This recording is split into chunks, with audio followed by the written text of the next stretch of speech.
ሰላም እንዴት አመሻችሁ? ስለ አርሰናል ዩቲዩብ ቻናል አድማጭና ተመልካቾቻችን እንዴት ቆያችሁን? ምሽት 4 ሰዓት ላይ እንደተለመደው የአርሰናልን የተለያዩ የዝውውር እንዲሁም ሌሎች መረጃዎች ልናደርሳችሁ መጥተናል። ላይክ እንዲሁም ሰብስክራይብ በማድረግ አብራችሁን ቆዩ። አስቶን ቪላ የክንፍ አጥቂ ሊገዙ ወደ ገበያው ወጥተዋል ሲል ፋብሪዚዮ ሮማኖ ትላንት ዘግቦ ነበር። ዛሬ ላይ ሃንድ ኦፍ አርሰናል ይዞት እንደወጣው መረጃ አርሰናል ከሮጀርስ ጋር በግል ጉዳዮች ከስምምነት ደርሷል የሚል መረጃ ይዞ ወጥቷል። ትላንት ፋብሪዚዮ ሮማኖ አርሰናል ከሮጀርስ ጋር በግል ጉዳዮች ለመስማማት ከጫፍ እንደደረሰ ዘግቦ ነበር። ዛሬ ላይ ሃንድ ኦፍ አርሰናል እንደዘገበው ደግሞ በግል ጉዳዮች ሙሉ ለሙሉ አርሰናል ከሮጀርስ ጋር መስማማቱንና አርሰናልና አስቶን ቪላ የሞርጋን ሮጀርስን ዝውውር በተመለከተ ንግግር እያደረጉ ነው። እንዲሁም ከሁለቱ ክለቦች የተውጣጡ ባለስልጣናት በቀጥታ እየተወያዩ ነው ሲል ሃንድ ኦፍ አርሰናል ዘግቧል። አስቶን ቪላ ሞርጋን ሮጀርስን መሸጣቸው አይቀርም ሲል ሉክ ኤድዋርድ ዘግቧል። ሚኬል አርቴታ ሞርጋን ሮጀርስ በግራ ክንፍ ወይም በመሃል ክፍል መጫወት እንደሚችል ያምናል ሲል ጋሪ ጄኮብስም ዘግቧል። እና ሞርጋን ሮጀርስን እንግሊዝ ከዓለም ዋንጫ መውጣቷን ተከትሎ አርሰናል ዝውውሩን ለማፋጠንና ቶሎ ለመጨረስ እየፈለገ ነው የሚገኘው።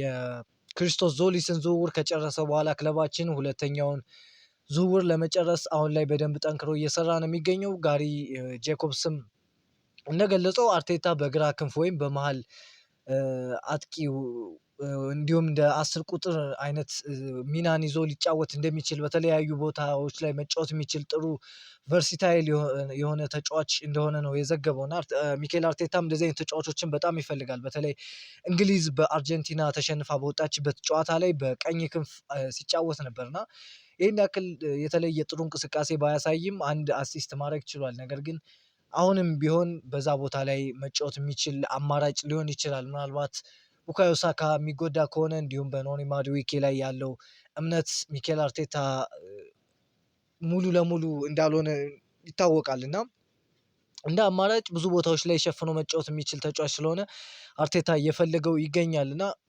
በአርሰናል እና አስቶን ቪላ መካከል እየተደረገ ያለው ንግግር ጥሩ ሁኔታ ላይ ይገኛል። ሮጀርስ በዚህ ክረምት አርሰናል ለመቀላቀል ፍላጎት እንዳለው ለአስቶን ቪላ አሳውቋል። ይህም በሁለቱ ክለቦች መካከል ያለውን ድርድር አፋጥኗል ሲል ሳሻ ታቮሌሪ ዘግቧል እና ሚኬል አርቴታ እንደ ሞርጋን ሮጀርስ ያሉ ጉልበት ያላቸው ኳስ ይዘው መግባት የሚችሉና በበርካታ ቦታዎች መጫወት የሚችሉ ወጣት ተጫዋቾችን ይመርጣል ሲል ቤን ጄኮብስ ዘግቧል። የዋጋው ጉዳይ ከአስቶን ቪላዎች ቁልፍ ተጫዋቾቻቸውን በቀላሉ ስለማይለቁ አርሰናል ጠንካራ የሚባል የገንዘብ መጠን ማቅረብ ይኖርበታል ሲልም አክሏል ቤን ጄኮብስ። በአስቶን ቪላ እና በአርሰናል መካከል እየተደረገ ያለው ንግግር በጥሩ ሁኔታ ላይ ይገኛል። አርሰናል ለሞርጋን ሮጀርስ የሚቀርበው የመጀመሪያ ይፋዊ የዝውውር ጥያቄ በአጭር ጊዜ ውስጥ ይደርሳል ተብሎ ይጠበቃል። መድፈኞቹ ከአስቶን ቪላ ለመክፈል ያዘጋጁት የሂሳብ መጠን 105 ሚሊዮን ዩሮ አካባቢ እንደሆነ ከዝውውሩ አቅራቢያ የሚገኙ ምንጮች ገልጸዋል ሲል ትራንስፈር ዶት ኮም ዘግቧል። አርሰናል ለሞርጋን ሮጀርስ ወደ 105 ሚሊዮን ፓውንድ አካባቢ ለዴክላን ራይስ ከዌስትሃም ሲያስፈርም ላወጣው ተመሳሳይ ገንዘብ ማውጣት ይፈልጋል። ነገር ግን አስቶን ቪላ በበኩሉ ደግሞ ወደ 130 ሚሊዮን ፓውንድ አካባቢ ከተጫዋቹ ይጠይቃል። ይሄ ዝውውር ዋናው ይሳካል ወይስ አይሳካም የሚለውን የሚወስነው የዝውውር ሂሳቡ ነው። አስቶን ቪላ ተጫዋቹ መውጣት እንደሚፈልግና አርሰናል ብቻ መሄድ እንደሚፈልግ ተናግሯል። አርሰናል ደግሞ ተጫዋቹን ማስፈረም እንደሚፈልግና የመጀመሪያ ኢላማው እንደሆነ ይታወቃል እና በአስቶን ቪላ እና በአርሰናል መካከል በዝውውሩ ዙሪያ መስማማት ከቻሉ አርሰናልም ትንሽ ከፍ ብሎ እንዲሁም ይቅርታ አስቶን ቪላ ትንሽ አሁን ላይ እየጠራ ካለው ዋጋ ዝቅ ብሎ መስማማት ከቻሉ ምናልባት 115 ሚሊዮን ፓውንድ አካባቢ ላይ እንደኔ ግምት ነው። ይሄ መሀል ላይ መስማማት የሚችሉ ከሆነ ዝውውሩ ሊጠናቀቅ ይችላል። ነገር ግን አርሰናል 130 ሚሊዮን ፓውንድ አሁን ላይ ያወጣል ተብሎ አይጠበቅም እና ያለው ስለ ሞርጋን ሮጀርስ ያለው ዛሬ ላይ የወጣው መረጃ ይህንን ይመስላል። ዊሊያም ሳሊባ ከ2 ወራት በፊት በፕሪሚየር ሊግ ጨዋታ ላይ በደረሰበት ጉዳት ምክንያት በጀርባው ላይ ስብራት ደርሶበት በዓለም ዋንጫው እንዲሁም በአውሮፓ ቻምፒዮንስ ሊግ ፍጻሜ ጨዋታ ላይ እንደተጫወተ ፋብሪክ ሃውኪንስ ዘግቧል። ዊሊያም ሳሊባ በተለይ ከ2023 ጀምሮ በጀርባ ጉዳት በጣም እየተቸገረ ነው የሚገኘው እና አሁን ላይ ለወራት በተለይ እስከ 6 ወር እስከ ግማሽ የውድድር ዓመት ከአርሰናል የውድድር የቀጣይ ውድድር ዓመት ውጪ ሊሆን እንደሚችል እየተዘገበ ነው የሚገኘው። እስካሁን ምን ያክል ጊዜ ይወጣል የሚለውን አልተዘገበም። ምክንያቱም አርሰናል ስለ ተጫዋቹ ጉዳት በደንብ አውቆ ሁኔታውን አጥንቶ በተለይም ሰርጀሪ ያስፈልገዋል አያስፈልገውም የሚለውን መወሰን አለበት እና ከዛ በኋላ ምን ያክል ጊዜ ይፈጃል የሚለው መጠናትና መታወቅ ይኖርበታል ይሄ ውሳኔ ከመወሰኑ በፊት። ነገር ግን ዊሊያም ሳሊባ ለወራቶች በትንሹ ለ3 ለ4 ወር ከሜዳ ሊርቅ እንደሚችል የተዘገበው። የፈረንሳይ ብሔራዊ ቡድን አሰልጣኝ ዲዲር ዴሾምስ ለሳሊባ ጉዳት የሰጡት አስተያየት አለ እና ህመሙ ከአቅም በላይ በሆነ ደረጃ ላይ ስለደረሰ ነው የወጣው ከስፔን ጨዋታ ብለዋል እና እንደዚህ እንደተጎዳ እያወቁ እንኳን ማክሮንስ ምንድነው ማክሰንስ ላኮዋ የሚባል ተጫዋች አላቸው የክሪስታል ፓላሱ በአርሰናልም ይፈለጋል የዊሊያም ሳሊባ ቦታን ለመተካት እንዲሁም እሱ ሲመጣ የእሱ ተጠባባቂ ለመሆን እና ያ ተጫዋች እያላቸው ራሱ ዊሊያም ሳሊባን ከነ ጉዳቱ ያስገቡበት እና በተለይ ሰልፊሽነት ወይም ራስ ወዳድነት ለአርሰናልም ለተጫዋቹም ሳያስቡ ራስ ወዳድነትን የሚያሳይ ነው ከዲዲር ዴሾምፕ የታየው እና የሰጡትም አስተያየት በጉዳት ላይ ሆኖ ሲጫወት እንደነበረ የተናገሩት። በዚህም አርሰናል በቀጣይ ውድድር ዓመት ዋጋ ሊከፍል የሚችልበት እድል አለ። በተለይም የዴዣvu ኦል ኦቨር አጌን የሚሉት ውጮች ከዚህ በፊት የሆነው ነገር ድጋሚ ሲሆን ማለት ነው። በ2023 አርሰናል ከስፖርቲንግ ሊዝበን በዩሮፓ ሊግ ጥሎ ማለፍ ሲጫወት ዊሊያም ሳሊባ ተመሳሳይ ጉዳት አጋጥሞት ከውድድሩ ዓመት ውጭ ወደ መጨረሻ አካባቢ ነበር እና ከውድድር ዓመት ውጭ መሆኑ ይታወሳል እና ከዛ በኋላ አርሰናል ሞር በሮብ ሆልዲንግ ሲጫወት ነበር። በተለይም ደግሞ በአንቶኒዮ ኮንቴ እየተመራ ቶተንሃም ሆትስፐር በቶተንሃም ስታዲየም 3-0 በተሸነፍንበት ጨዋታ ሮብ ሆልዲንግ ትልልቅ ስህተቶችን ሲሰራ ነበር እና በቀይ ካርድም የወጣ ይመስለኛል ካልተሳሳትኩ። ያም የዊሊያም ሳሊባን ማጣት ምን ያክል እንደጎዳው አርሰናል ያሳያል እና አሁን ላይ አርሰናል በእርግጥ አሁን ላይ ተጫዋች ማስፈረም የሚችልበት እድል አለው እና ይሄን አማራጭ በጥሩ ሁኔታ ጥሩ ተጫዋች የሚተካ ከሆነ በሱ ደረጃ መጫወት ባይችል እንኳን አርሰናል ያንን ስህተት ማረም የሚችልበት እድል እንዳለ ነው የሚገለጸው። አርሰናል ዊሊያም ሳሊባ ለረጅም ጊዜ ከሜዳ ውጭ ሊሆን ይችላል በሚል ስጋት አዲስ የመሃል ተከላካይ ፍለጋቸውን እንደሚያጠናክሩ ይጠበቃል። እንደ ዴይሊ ሜል ዘገባ ከሆነ መድፈኞቹ የሳሊባን አለመኖር ለመቋቋም እንዲረዳቸው የአስቶን ቪላውን ተከላካይ ኢዝሪ ኮንሳን እና የዌስትሃም ዩናይትዱን ተከላካይ ኮንስታንቲኒዮስ ማቮርፓኖስን ለማስፈረም እየተንቀሳቀሱ ይገኛሉ ሲል ዴይሊ ሜል ዘግቧል። ኢዝሪ ኮንሳን ከዚህ በፊት እንደገለጽኩላችሁ አስቶን ቪላ ተጫዋች ነው። አስቶን ቪላ ከተጫዋቹ እስከ 60 ሚሊዮን ፓውንድ ይፈልጋል። አርሰናል በ35 ሚሊዮን ፓውንድ ማስፈረም ነው የሚፈልገው።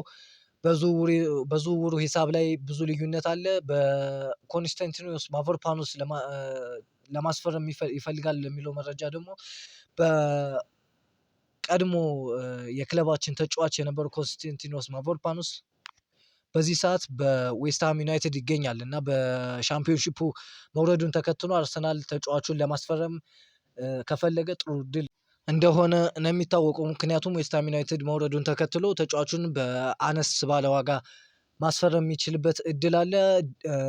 አርሰናል ኤዝሪ ኮንሳን ለማስፈረም ጥያቄ ለማቅረብ ተዘጋጅቷል። ነገር ግን በአስቶን ቪላ እና በአርሰናል መካከል የዋጋ ክፍተት አለ ሲል ቶም ኮልሞስ ዘግቧል። ከ2 ሳምንት በፊት በኤዝሪ ኮንሳ ዝውውር ላይ በአስቶን ቪላ እና በአርሰናል መካከል የነበረው የዋጋ ልዩነት 20 ሚሊዮን ፓውንድ ነበር ሲል ቲም ኒውስ ኤንቲክስ ዘግቧል። እንዳልኳችሁም አርሰናል ተጫዋቹን በ35 ሚሊዮን ፓውንድ ማስፈረም ይፈልጋል። አስቶን ቪላ ደግሞ ከተጫዋቹ ከ55 እስከ 60 ሚሊዮን ፓውንድ ከ50 እስከ 60 ሚሊዮን ፓውንድ ይፈልጋል እና በአስቶን ቪላ እና በአርሰናል መካከል ያለው የዋጋ ልዩነት 20 ሚሊዮን ፓውንድ ነው። ይህም በቀጣዮቹ ቀናት አርሰናል ምናልባት ግዴታ የሚሆንበት ከሆነና ተጫዋቹን በጥብቅ የሚፈልገው ከሆነ በተለይም በሁለት ቦታዎች ላይ መጫወት አቅም ስላለው በቀይ መስመር ተከላካይ እና እንዲሁም በዊሊያም ሳሊባ ቦታ በቀኝ ክንፍ ተመላላሽ ቦታ ላይ መጫወት ስለሚችል አርሰናል ይህን ተጫዋች የሚያስፈርምበት ሰፋ ያለ ድል እንዳለ ይጠበቃል እና የሪያል ሶሴዳዱ የመሃል ተከላካይ ጆን ማርቲን ምስሉ ላይ የምታዩትም ለአርሰናል የተከላካይ ክፍል ማጠናከሪያነት በክለቡ እቅድ ዝርዝር ውስጥ የተካተተ ሌላኛው ተጫዋች እንደሆነ ይታመናል ሲል ሳይሞን ኮሊግስ ዘግቧል። ስለዚህ ተጫዋች ብዙ የምናውቀው ነገር የለም። ነገር ግን ዛሬ ላይ የወጡ ዜናዎች እንደሚያሳዩ አርሰናል እንደ አማራጭ እያየው እንደሚገኝ ነው። አርሰናል ለኤዝሪ ኮንሳ የሚጠየቀውን 60 ሚሊዮን ፓውንድ ለመክፈል ፈቃደኛ አይደሉም ሲልም ጋሪ ጄኮብስ የታይምሱ ዘጋቢ ዘግቦታል። አርሰናል በርካታ የቁልፍ ተጫዋቾች ላይ በሚታየው ድካም ምክንያት በቡድኑ ሌላ ተጨማሪ ዝውውሮች እንደሚያስፈልገው ያምናል። ሲል ኢሳን ካህን ዘግቧል። ዴክላን ራይስ እና ቡካዮ ሳካ በዓለም ዋንጫው ወቅት ህመም እየተሰማቸው መጫወታቸውን ከተናገሩ በኋላ ለአርሰናል ስለ ሁለቱም ተጫዋቾች የአካል ብቃትና ስራ ጫና ከፍተኛ ስጋት አድሮበታል።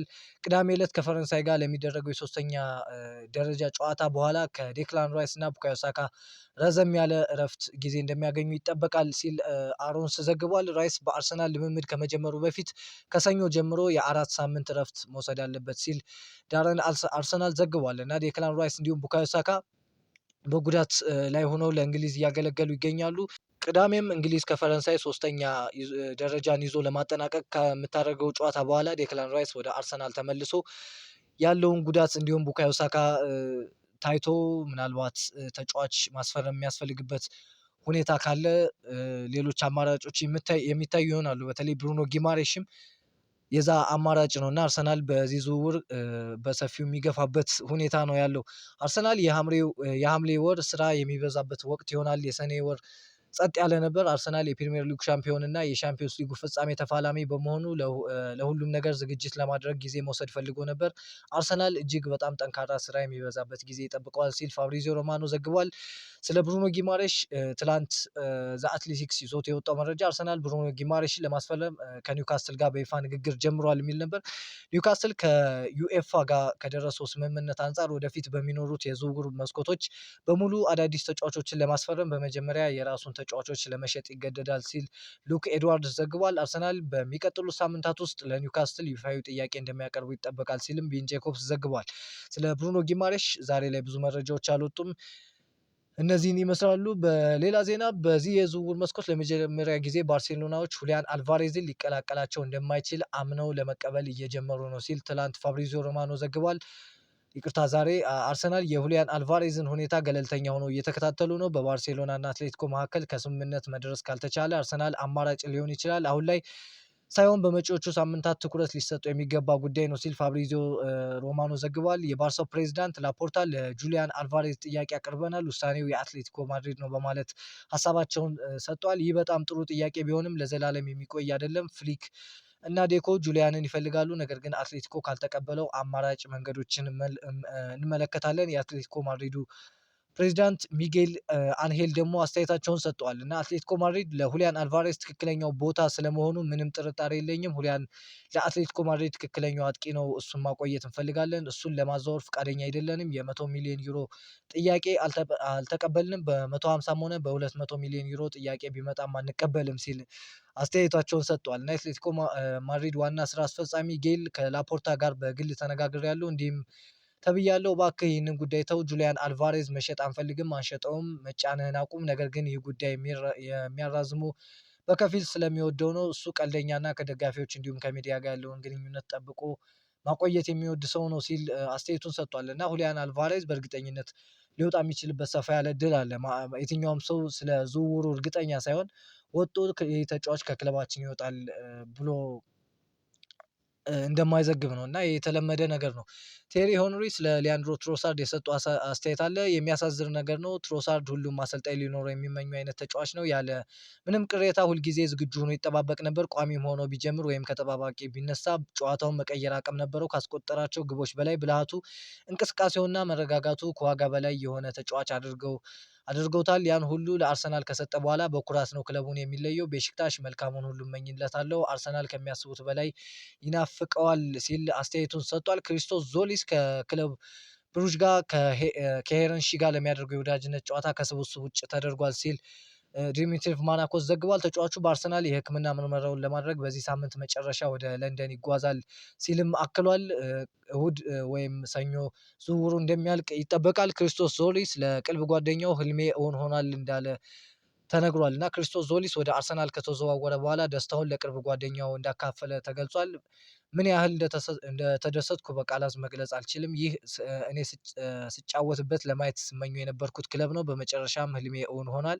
ይህ የግሪክ ብሔራዊ ቡድን አጥቂ የቅድመ ውድድር ዝግጅት ለመጀመር ከአዲሶቹ የቡድን አጋሮቹ ጋር ለመተዋወቅና በሰሜን ለንደን የሚገኘውን የስራ ዘመኑን አዲስ ምዕራፍ ለመጀመር ከፍተኛ ጉጉት እንዳለው ተዘግቧል የሚል መረጃዎች ነው ዛሬ የወጡት። ክሪስቶስ ዞሊስ ትላንት በደንብ አላወራንበትም፣ ነገር ግን ወደ ክለባችን እንኳን በሰላም መጣህ ለማለት እወዳለሁ።